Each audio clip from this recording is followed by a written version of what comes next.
Dalam video kali ini, saya nak ceritakan tentang investing lessons yang kita boleh dapat daripada drama atau series yang famous sekarang ni, tak lain tak bukan Squid Game. Pertama sekali yang saya nak terangkan adalah join atas dasar kerelaan, bukan paksaan. Satu poin yang saya rasa sangat menarik tentang bagaimana game organizer ni tarik minat orang untuk join game tersebut adalah pada awalnya menggunakan cara yang sangat halus atau dengan mengambil kesempatan atas kesengsaraan, kesempitan kewangan yang orang lalui. Jadi disebabkan keinginan orang untuk keluar daripada keperitan hidup tu, mereka pun masuklah ke dalam game tersebut.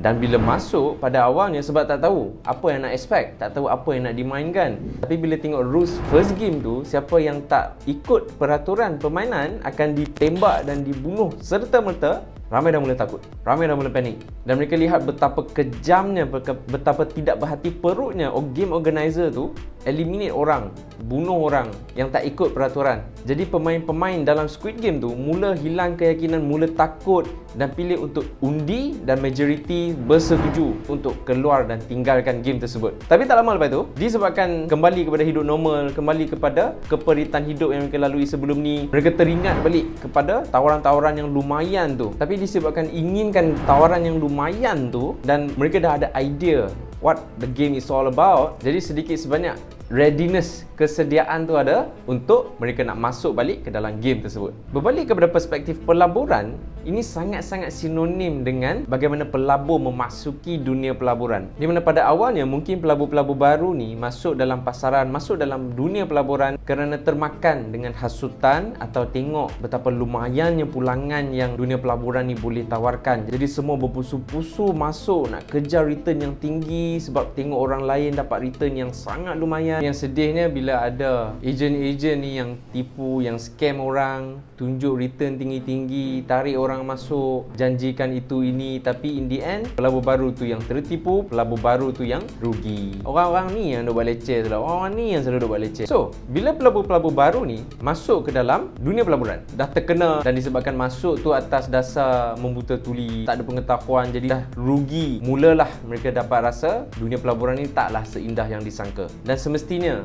daripada pengalaman saya tengok orang-orang yang permulaan dia macam tu, confirm dia akan hilang keyakinan, dia akan stop investing dan dia akan exit the market, totally exit the market. Tapi hikmah daripada kejadian tu, pelabur-pelabur ni biasanya dia dah dapat sedikit pengetahuan daripada kesilapan yang dia lakukan. Jadi bila dia exit the market tu, dia gunakan masa dia untuk buat kajian, untuk baca balik apa sebenarnya pelaburan ni, untuk cari balik pengetahuan, cari balik ilmu yang berkenaan dengan pengetahuan. Jadi over time dia akan develop new skills, new information, new knowledge sebab dia dah kaji apa kesilapan dia dah lakukan sebelum ni dan macam mana nak elakkan daripada lakukan kesilapan yang sama.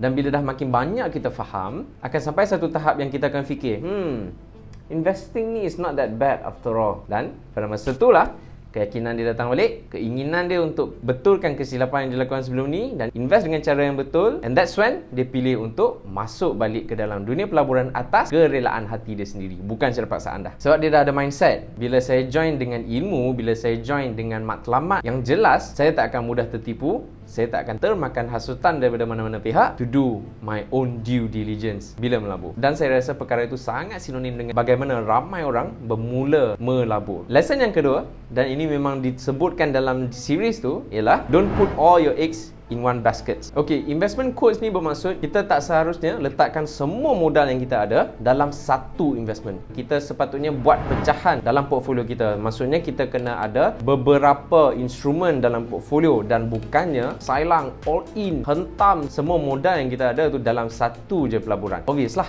bila kita punya exposure tu sangat concentrated, kalau satu instrumen tu terjejas, means keseluruhan modal kita akan terkesan. Okey, lesson yang ketiga adalah dalam game tug of war, tarik tali. Okey, dalam game ni sangat berkait rapat dengan second point tadi, don't put all your eggs in one basket. Kita nampak mentaliti orang apabila memilih team, dia suka nak pilih semua yang kuat-kuat, semua lelaki, sebab dia rasa semua lelaki confirm menang.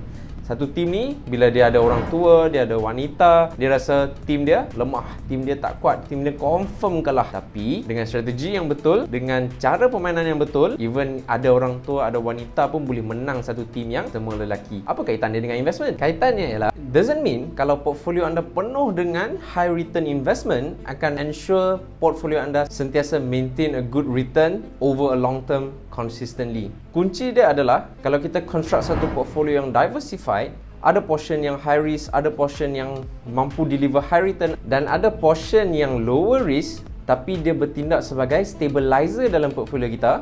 Bila mana ada uncertainty dalam market, portfolio kita akan kurang terjejas as compare to portfolio yang fully dalam high risk investment. Mungkin masa uncertain market tu, portfolio ni jatuh dengan sangat banyak, dan in fact portfolio yang stable tadi perform way better. Dan lesson yang keempat dan lesson yang terakhir dalam video ni adalah dalam game glass jumping, lompat-lompat atas kaca tu.